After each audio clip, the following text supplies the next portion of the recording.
Hello students. So today in my third lecture I will tell you about the crops for Europe.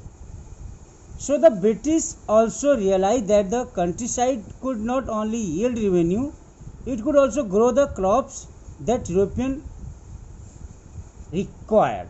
So Britishers ने क्या महसूस किया कि जो गांव के लोग हैं वो सिर्फ रिवेन्यू नहीं देंगे बल्कि वही फसल उगाएंगे जिनकी ब्रिटिशर्स को जरूरत है.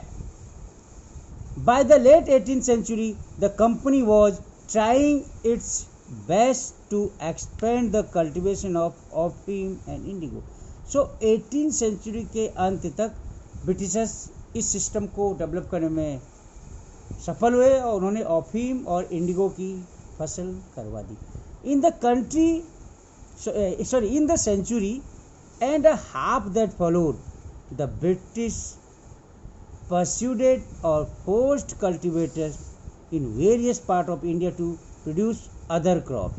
Jute in Bengal, tea in Assam, sugarcane in United Provinces, now Uttar Pradesh, wheat in Punjab, cotton in Maharashtra and Punjab, rice in Madras. So Britishers ने क्या किया, इस दौरान कल्टीवेटर्स को फोर्स करने लगे कि तुम्हें यही फसल अपने एरिया में उगानी है. But how was this done, कि कैसे हुआ? The British use a variety of method to expand the cultivation of crop. तो ब्रिटिशर्स ने बहुत से तरीके अपनाए जिससे कि कल्टीवेशन को बढ़ाया जा सके क्रॉप का, दैट दे नीडेड, जिनकी उन्हें जरूरत थी. तो let us take a close look at the story of one such crop. तो अब हम इस सिस्टम को आगे बढ़ाते हुए उस एक क्रॉप की स्टोरी के बारे में पढ़ते हैं. One such method of production, जो मेथड ऑफ प्रोडक्शन उस टाइम एडॉप्ट किया गया.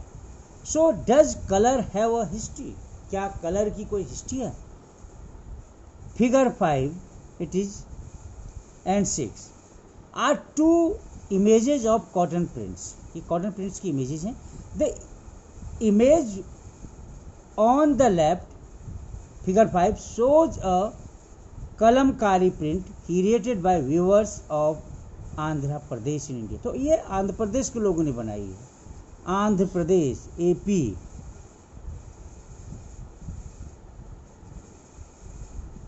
On the right is floral cotton print designed and produced by William Morris, and this was made by William Morris, a famous poet and artist of 19th century Britain. There is one thing common in the print, both use a rich blue color. दोनों print में commonness यदि दोनों में blue print use हुआ था. Commonly called Indigo, जिसे Indigo कहा जाता था. इंडिगो यानी कि हम कहते हैं नील, जो हम अपने कपड़ों में लगाते हैं ना, वो नील, उसकी बात कर रहा है. And do you know how this colour was produce, आप जानते हैं कलर कैसे प्रोड्यूस हुआ? So the blue that you see in these print was produce from a plant called indigo. ये एक प्लांट से प्रोड्यूस हुआ जिसको हम इंडिगो कहते हैं. It is likely that the blue dye use in the Morris print, यह बिल्कुल उसी कलर की तरह जो मॉरिस ने अपने प्रिंट में बना रखा है 19th सेंचुरी में. Britain was manufactured from Indigo plants cultivated in India. जो ब्रिटेन ने प्रोड्यूस किया उस इंडिगो प्लांट से जो इंडिया में प्रोड्यूस किया जाता था. For India was the biggest supplier of Indigo in the world at that time. तो उस समय इंडिया इंडिगो का सबसे बड़ा प्रोड्यूसर था.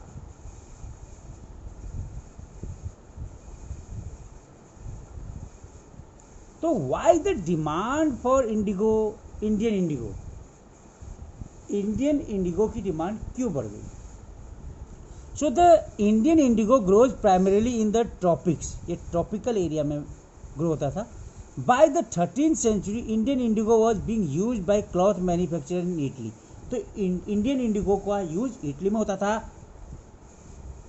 फ्रांस में होता था और ब्रिटेन में हो जाता था टू डाई क्लॉथ को डाई करने के लिए. However, only small amount of Indian indigo reached the European market. और इंडियन मार्केट का थोड़ा बहुत पार्ट ही ब्रिटेन की मार्केट में पहुंचता था and it's price was very high, और इसकी कीमत बहुत ज़्यादा होती थी। European cloth manufacturer therefore had to depend on another plant called wood to make violet and blue dye. So जो ब्रिटिश क्लॉथ मैन्युफैक्चरर थे उनको जो है इंडिगो के अलावा दूसरे कलर प्लांट पे भी डिपेंड रहना पड़ता, जिसे वोड कहा जाता था, violet and blue colour dye के लिए। Being a plant of the temperate zone के प्लांट होने के कारण woad was more easily available in Europe, तो इसलिए यह यूरोप में इजीली अवेलेबल हो जाता था वोड, क्योंकि यह टेम्परेट जोन का प्लांट था। It was grown in northern Italy, यह इटली में ग्रो होता था, सदर्न फ्रांस में ग्रो होता था, and in parts of Germany parts of Germany and Britain. Worried by the competition from indigo के साथ कॉम्पिटिशन के कारण woad producers in Europe pressurise their government to ban the import of indigo. तो Europe के जो वोड producer थे उन्होंने गवर्नमेंट पे जो है प्रेशर डालना शुरू कर दिया कि इंडिगो के इंपोर्ट को बंद कर दिया जाए। Cloth dyers however preferred indigo as a dye, लेकिन क्लॉथ डायर इंडिगो को ही प्रीफर करते थे। Indigo produced a rich blue colour, क्यों? इसका मेन रीजन था कि जो ब्लू कलर इंडिगो से प्रोड्यूस होता बहुत ही अच्छा था, whereas the dye from wood was pale, ये थोड़ा बहुत पीला होता था और डल होता था। By the 19th century European cloth producers persuaded their government to relax the ban on indigo import। तो उन्होंने अपनी गवर्नमेंट को, जो प्रोड्यूसर्स थे उन्होंने, क्लॉथ प्रोड्यूसर्स थे, उन्होंने अपनी गवर्नमेंट को प्रेशराइज कर दिया कि इंडिगो के इंपोर्ट को बैन न किया जाए। The French began cultivating indigo in Saint Domingo in the Caribbean island. तो इस प्रकार फ्रेंच ने अपने कॉलोनी सेंट डोमिंगो में, जो कैरेबियन में है, वेस्ट इंडीज में है, वहाँ पे इंडिगो प्रोड्यूस करना शुरू कर दिया। The Portuguese in Brazil, the England in Jamaica and the Spain in Venezuela. तो इस तरीके से डिफरेंट कंट्रीज ने डिफरेंट एरिया में इंडिगो प्रोड्यूस करना शुरू कर दिया। Indigo plantations also came up in many part of the North America. तो इंडिगो प्लांटेशन भी नॉर्थ अमेरिका के बहुत से पार्ट में प्रोड्यूस होने लगा। So by the end of the 18th century, जो 18th century खत्म हुई, the demand for Indian indigo grew further. Indian indigo की डिमांड और ज़्यादा बढ़ गई। ब्रिटेन बिगेन टू इंडस्ट्रियलाइज, क्यों? क्योंकि ब्रिटेन में इंडस्ट्रियलाइजेशन शुरू हो गया, and its cotton production expanded dramatically, और इसका कॉटन प्रोडक्शन बहुत ज़्यादा बढ़ गया, creating an enormous new demand for cloth dyes. और उसके कारण क्लॉथ डाई की डिमांड बढ़ गई। While the demand for indigo increase, इसी कारण इंडिगो के लिए डिमांड बढ़ गई। Its existing supplies from the West Indies and America collapsed for a variety of reason. और जो अमेरिका से और वेस्ट इंडीज से जो इसकी सप्लाई होती थी वो कॉलेज पे हो गई, खत्म हो गई। Between 1783 and 1789 the production of Indigo in the world fail by half. तो 1783 और 1789 के बीच में इंडिगो की प्रोडक्शन वर्ल्ड में आधे तक गिर गई। Cloth dyers in Britain now desperately looked for new source of Indigo supply. तो इस दौरान जो क्लॉथ डायर थे ब्रिटेन में, तो cloth dyer in Britain completely एक नए तरीके से नए इंडिगो सप्लाई सेंटर को ढूंढने लगे। From where could this indigo be produce, और सोचने लगे कि इस इंडिगो को कहाँ से प्रोड्यूस किया जाए। Then Britain turn to India. Britain कहाँ की ओर मुड़ा? इंडिया की ओर। ब्रिटेन ने इंडिया का ही रुख ले लिया। So faced with the rising demand for indigo in Europe, जब यूरोप में इंडिगो की डिमांड बहुत ज़्यादा बढ़ गई, the company in India looked for ways to expand the area under indigo cultivation. तो उसके कारण इंडिया में जो कंपनी थी वो इंडिगो को प्रोड्यूस करने के लिए नए से नए तरीके ढूंढने लगी। So from the last decades of the 18th century के अंत तक indigo cultivation in Bengal expanded rapidly. तो इंडिगो कल्टीवेशन बंगाल में जो बहुत रैपिडली क्या होने लगा, एक्सपेंड होने लगा। In Bengal expand rapidly and Bengal indigo came to dominate the world market. और बंगाल के जो है इंडिगो ने वर्ल्ड मार्केट को डोमिनेट कर लिया। इन 1788 only about 30% of the Indigo imported into Britain was from India.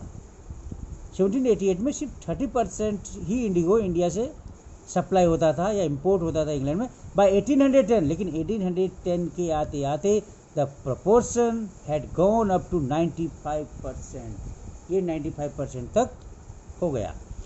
As the indigo trade grew, indigo trade बढ़ा, commercial agents and officials of the company began investing in indigo production.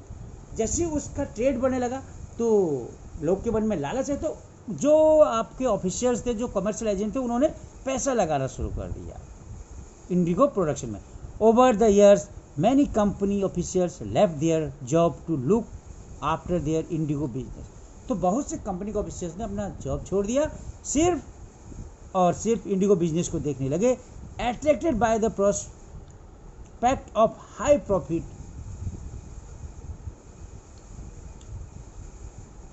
numerous Scotsmen and Englishmen came to India and became planters। तो इस prosperity से attract होकर के बहुत से Scotland के लोग और इंग्लैंड के लोग इंडिया में आए और प्लांटर बन गए। Those who have no money to produce indigo could get loan from the company। जो लोग इंडिगो प्रोड्यूस नहीं कर सकते थे उन्होंने कंपनी से लोन लिया। And the banks that were coming up at that time, और उन बैंकों से जो उसी समय एग्जिस्ट हो रहे थे। So my dear student, this is enough for today. In my fourth lecture tomorrow I will tell you about next topic, how was indigo cultivated. Till then, thank you.